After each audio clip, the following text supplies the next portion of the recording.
right now I'm joined by King Rugongo for Wellness Wednesday. Yes. Karibu sana, King. Thank you so much, you say. Yes. Good morning, how are you doing? Morning. Yes.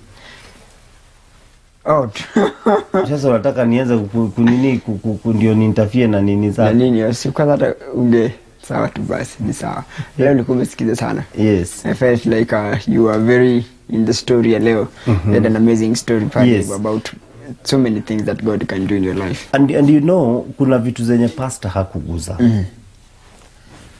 Na kama angeaguza mtazamaji angeashtuka. Yeah. You know this doctor mwenye alikuja akamuona.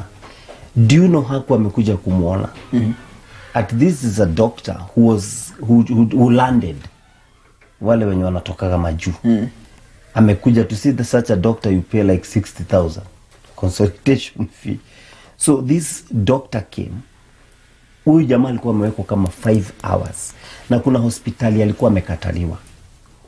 So amekuja amewekwa hapa, amekaa kama 5 hours kama amelala kwa hiyo kiti. This jamaa was called na simu. Receive simu akiwa hapo. So akiongea na simu, he became interested.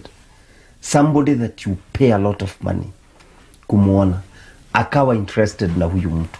Na akafuata kesi yake. Hivyo vile alimfunga ama vile aliauthorize afungwe, I don't know.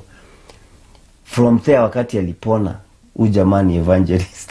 True. Right now he preached. And actually you can, I think I was reading somewhere and it was interesting how certain things come to, vitu zina happen, but the grand design of it all is for your good. You know, you just see things that happen to normally because probably God had pulled those strings from Kitambo, you know, for him, because he knew he was going to be an evangelist. He had already started pulling those strings from Kitambo. So hii story mpaka nini, it was all up, you know, God could pull strings up pale to make sure something happens because this is his man, you know, he act on a purpose na yeye.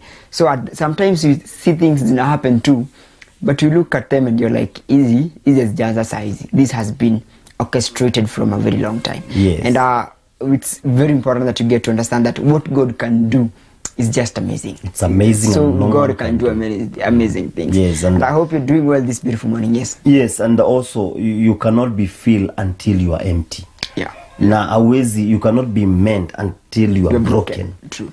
So sometimes ndio ajidhihirishe, lazima apitishie mtu fahali. Kenye Mungu anapea mtu sana ni grace. Because you can imagine talking about the pain. Yeah. I remember Jesus kwa cross. Ndio Yesu akufe ndiye afufuke, he had to die. Yeah. And it was not na angekufa hivi. Yeah. Kukufa lazima ingekuwa task ngumu. Kama unafinyawa na kasindano hapo unasikia kupiga nduru, ule ni nyundo na msumali inapitia pako. Yes. I hope you're doing well this beautiful Wednesday morning, and I hope that you've got to just get motivated and also encouraged by that story that we had today on Juzi ya Kuogofa. You can catch these stories and much more each and every Wednesday on Mizpah Tv from 8 a.m. You can always catch these inspiring stories here and, you know, just get motivated in life and also get to share with other people and also show them what God has done in other people's life as also as evidence of what God can do. And away from that, today we'll be discussing about gaining respect. Gaining respect. And I think certain things that God does, inakuwa pia yake ku gain respect. Yes. You know, certain things like that. Because right now, if you told this man about God, the respect he has for God is top notch. Yes. Because a guy just getting interested in my story, a guy that I would pay money to see, you know, thousands of money to just have a consultation, you know, ukiangalia what God can do, it's about respect. It's respect. You know, respect. And I think we learned today about how do you gain respect. On Wellness Wednesday, respect is very, very important, even for yourself. You know, sometimes they say that respect is a two-way traffic. It's you respect me, I respect you. But some other times, respect ni yako peke yako.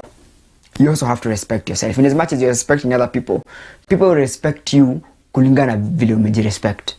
The level on which you respect yourself is probably the level that people are going to respect you with. You know, and it's very important that you need to learn how do you get to gain respect. And maybe you can relate these things with certain things that happens in your life, and you get to understand that it starts from a personal development. You know, it is work. It is as much as you gain respect ya watu, Huwezi tu amka hapa leo just uamue gain respect. Because people are evaluative beings. They will look, they will wataka kwa weighing scale, do they deserve my respect or not? Do kuna different ya fear na respect. Unaweza kuwa unaogopa mtu na mheshimu, lakini unaweza kuwa unaheshimu mtu na umuogopi. You know, no, unaweza kuwa, you know, there is fear and there is respect. So don't confuse that because I fear Joseph, I'm thinking I respect him. Kumbe ninamuogopa tu simheshimu. So we get to learn what do you do when you need to gain respect. The first thing Joseph you need to do is being true to your word. And I want us to relate this even with God. God is true to his word. And that is how he has gained respect. Watu tunaheshimu Mungu, wewe tunakuheshimu, all that the songs people have written about honoring God. It is because God has been true to his word. You also need to be true to your word. Let people know that Jose akisema ni no, no yake ni no. Jose akisema yes, yes yake ni yes. It does not matter the situation, does not matter the circumstance, does not matter what you're gaining, does not matter what you're losing. If you stand by your word, if you keep your word, if you said si wale wani ningoje saa 2 usiku, then you start showing up saa 3 just because ama unakosa kushow up. You know, you have to, people will be like, huyu akujangi.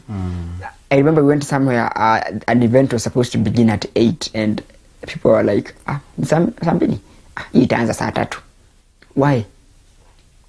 Because previously that event is known to start late. You know, so watu wanajua itaanza saa 3. So it doesn't matter if you had set your time unless something has happened. And if you want people to gain respect, if something has changed about your word, update. Because human is to err, sindio? If something has happened, update people in advance. Kama ulikuwa patana na mtu saa 2 na umeona umechelewa kwa jam because jam ni inevitable wakati mwingine, or you can leave early, but if you gotten maybe you've had something that has just an inevitable thing that has come up, you can just always be like, make a call, inform, be true to your word. Hey, I know I said I'll be there by 8, but something came up, I'm running a little bit late, so I'll be there. Ataka utachelewa dakika 5 ama 10, let them know you're going to be late. So being true to your word. Ulikuwa umenikopa pesa ama nimekupromise I send you money. Yes. Then MPESA nini ikahang. Yes. Call that person. Hello, MPESA imehang. Wacha kusema ataelewa. Mwambie tu. Nilikuwa nataka kutumia pesa but issue ya MPESA iko nini? Yes. Ikikuwa mzuri I will send you. I will send you. Sijasahau. Let them remind them that you still on your word. Ni vile tu some unavoidable circumstances have just and come up. And if you will know, like me personally, I know sometimes I can forget. You see, if you send me, maybe to say you've sent me a number that I wanted. The first thing before I use the number, I first thank you. Yes. But nikiweza jua nimekupromise kitu and because niko na that ka weakness. Yes. Kakusahau. You know what I give you? Nakwambiaga, kindly if I forget remind me. Yes, let people do that. Hata deni nikichukua deni mahali, woi nikisahau, feel free kunikumbusha. In fact niambie lipa deni, hata usiandike maneno mingi, niandikie tu lipa deni. Sita feel offended because I'm the one who have given you give your word. Yes. Then it's very important that you get to keep your word. You keep your word and people are going to respect you. And you know what they will say? Haujalipa deni, lakini this person, the respect yenye utakuwa umepata ni gani? Uzuri wake anakuambiaga nikumbushe. Yes. Uzuri wake na ukimkumbusha hata mara 5 hata kasirika atalipa. You know, bado still ukijua hii ni weakness, you can make another thing that will make you gain respect. Very good. And it's very important that you keep your word. The other thing is acting with integrity even when nobody is watching. Yes. I think this is one thing that people need to learn, that who you are behind closed doors and who you are in open doors zikuwe zinapoteanwa, because you never know who's watching. You know, sometimes you could be in a public place, especially I think this affects mostly people in the church. Sunday ni wanzuri kanisani, you know, it affects people like that. But ukipatana kwa street on a Wednesday, you're like, what? When do ulikuwa unaongoza praise and worship? You know, when do I don't know why, I don't know, people in church get let me say what do I say? They get, I don't know how to use this word. They get wanaangaliagwa sana. I don't know the church, but I'm just giving that as an example. Even at your place of work, you know, if you're a person, this kind of person at the place of work, this is your integrity at the place of work. Wacha mtu mwenye mnafanya naye kazi akikupata huko nje, aseme kumbe anafanya lao hivyo juu tuko kazini, ama kumbe anafanyaga. If you are a family person you are in your family and you want your family to respect you. If you go out there, acha pia watu wakiona what you're doing, how you're representing yourself, isikuwe wanaambia familia yako this way and you're talking these other things. Yeah. Unapata mtu anasema mimi wangu hawezi fanya hivyo. Because nyumbani around mtoto wangu hawezi fanya hivyo.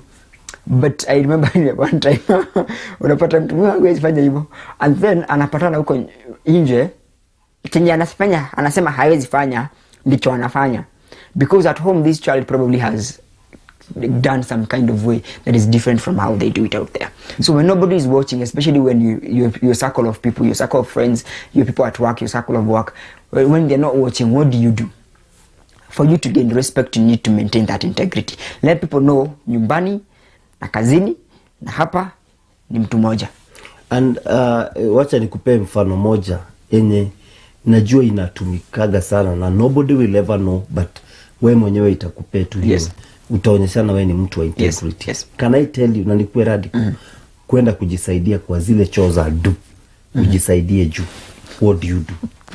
Ask yourself that question, because it can happen. Yes.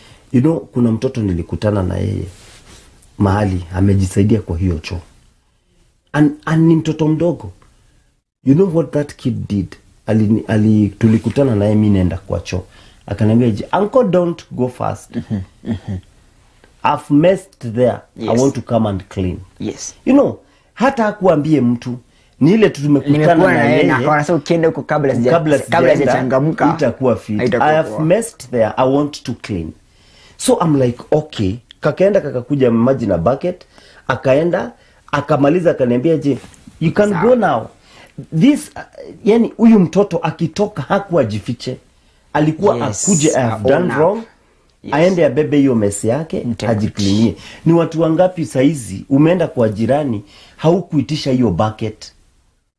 It's not bad. Sema tu niaje nisaidieni na maji na ndoo. Hata usishinde ukisema umefanya nini.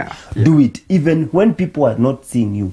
Do it. Hiyo nimekupea example moja, ile Kong. Ile sasa ujiulize aje. Let me tell you, ina kusababishaga we mwenyewe kwa roho yako. Yeah. You know, you feel umeachieve a lot. When you do something, watu wakuoni, lakini umefanya hiyo kitu. And actually, you know, it builds your character. Yes. In fact, I think the things we do when nobody's watching is what builds us. Yes. Because at the end of it all, you'll be like, nimezea hata bila watu. You know, I can like, for example, that girl, bila hata watu kujua, if probably you didn't go there, ungejua. Angeenda tu namaliza shughuli zake. Yes. Na without, so I think her character is built. Si lazima ake ati kwa CV mimi nikifanya hivi nafanyaga hivi. You don't, because that is certain things, it's your integrity. And I'm pretty sure hata wewe kwa mazi yako hata sasa you respect that girl. Sana. You respect that. Kwa nini nimemtaja kwa TV? Yes, you respect that girl. Tamsalimia. Anyway, the other thing that you need to do for you to gain respect is also giving respect and treating other people with dignity and respect. If you're going to gain respect from people, you also need to learn how to respect other people. You need to learn how to respect other people's opinions, also to uphold other people's ideas, to, you know, just recognize other people's thoughts, feelings, emotions. If you want people to respect you, know how to handle other people's things, be it opinions, be it how they handle themselves. Kama unamheshimu pia, it is, remember we said it's a two-way traffic. You know, you need to be, how do you listen? Are you a good listener? Ama mtakuja kuletea kitu na usharuka juu. You know, just because probably you're in maybe a different position. How do you handle other people? How do you handle the emotions of other people? Because people are of different character, how do you handle other people's character? If somebody is an introvert, how do you handle them wakati yako kwa group ya extroverts? If it's an extrovert, how do you handle that person wakati yako na kwa group ya introvert? Si ati kumwambia wewe nyamaza, and you know, certain things. How you treat other people, the much respect you give other people is the much respect you command back. How you respect other people, how you listen. It's about so many things. How you listen, how you just take note of small things, that are two details. How you take note of people's emotions, feelings, ideas, opinions. Vitu zote. You know, how do you control yourself when you're discussing certain things with other people? How do you control yourself when you're in a situation that needs you to be very calm? You know, And it's very important that you need to learn how to respect people and hold people with dignity. Unawaheshimu kwa dignity. It does not matter the age, does not matter the profession. Just hold. Usitaki kujua. I don't know, there's a place ati mtu akiingia kwa matatu, ukisikia anaitwa doctor, mnaanza kufanya behavior certain way just because but before msikia anaitwa doctor, yes, that is not how respect is commanded. So if you're going to respect other people, don't look at their background. Respect them because people deserve to be respected. And you respect people, and that respect comes back to you. It's a two-way traffic. It has happened to many people. Na mimi mpaka ingine nimeipata. Yes. So you go somewhere, umeenda umefika, umekatazwa kukaa hapo.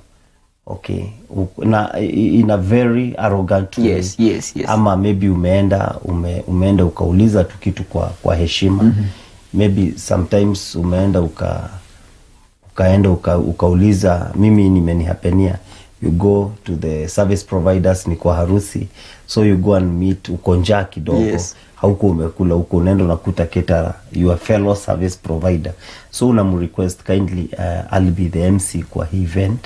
Ilikuwa ninauliza, maybe for one reason or another, maybe amekutana na ma-MC wengine, sijua kwaje. Hapana, mimi sipianagi chakula kabla ninija. It's okay. Unaacha tu. Unatoka unaenda tu. Later unakuja unapata baadaye, unakuja unapata the same person akikwambia, MC wewe unafanya hivi, see, it's my duty mimi kutambua all the service providers. So I have not eaten your food. Nilienda nikanunua soda nikakunywa because I needed energy. Nishafanya hivyo not once not twice. Nikaenda nikaandika jina ya catering company yako. So wakati wa kuongea pale nasema, and also we cannot forget delicious food kutoka kwa these people they have done it. Ukiwataka, they are here, they have their business card, utachukua, but they're doing an amazing job. Kwa hiyo time unaifanya times 10. Na hiyo amazing job huna experience. Hiyo amazing job. Akitoka pale unapata akikwambia, si mmoja, MC nimekuwekea food mahali. Beno, siweza kukula after job. Yes. It's about how do you get command. It's a two-way thing. You need to understand. There's more points, but maybe we can continue with gaining respect on next episode of Wellness Wednesday. But respect, once you mind recognize that you're being respected and that you're giving back respect and that you're having a mutual respectful relationship with people, then you feel happy. You feel at peace also. You feel motivated to do things. You feel by the way, you feel proud of yourself, and when you're happy, it's a very good feeling for your body. It's a very good feeling for your mind to register, and it's very important that you get to learn how to gain respect. Remember, respect is a two-way traffic. If you want people to respect you, then you need to be very ready to also give the respect back. You need to give the respect back if you want to command the same respect. So as you get on your day, get to understand how do you get to command the respect from the people. Be true to your word, be true to your word and also keeping your word. Also, we said being true and also keeping to your word. And also, just doing the right thing even when nobody's watching, and also giving respect and treating other people with dignity and also with respect. These are some of the aspects that will get you to grow and also get to gain more respect from the people. That is all we had for you on Wellness Wednesday, and I hope that today as you go out, you have your tips on how to gain more respect and also how to give more respect to other people. Yes, so today is Wednesday, and also it's still a new week and also a new month, and I hope that you're getting to enjoy life because this is the month of love. So nikukumbusha to never let the sun go down without appreciating its warmth, for dawn may be too late. As you go out today, make sure you get to live life a little bit more, to laugh out a little bit loud, and also to love a little bit more because life is beautiful. Never let the sun go down without appreciating its warmth, for dawn may be too late. Ish haise King Rugongo mpaka wakati mwingine tutakapojaliwa kupatana. May the Lord bless you and may the Lord keep you. So King Haishe, Joseph, I'll be back. So don't go away. Tarejea baadaye ku wrap up the program.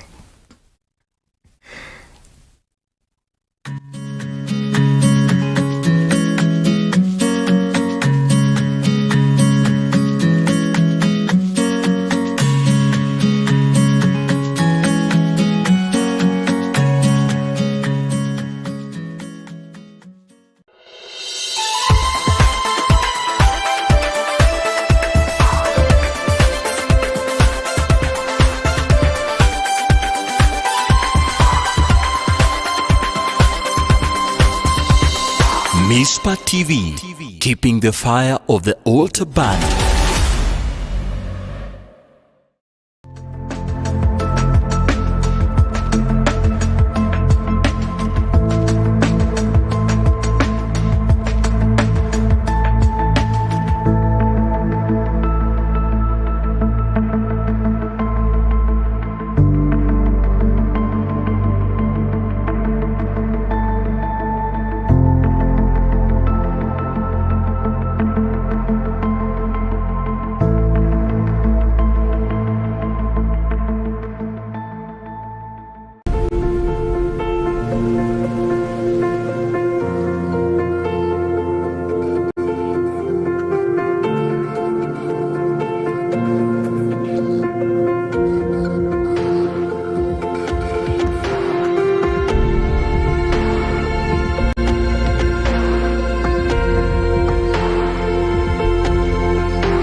No matter where you are, no matter what you have gone through, you are still strong.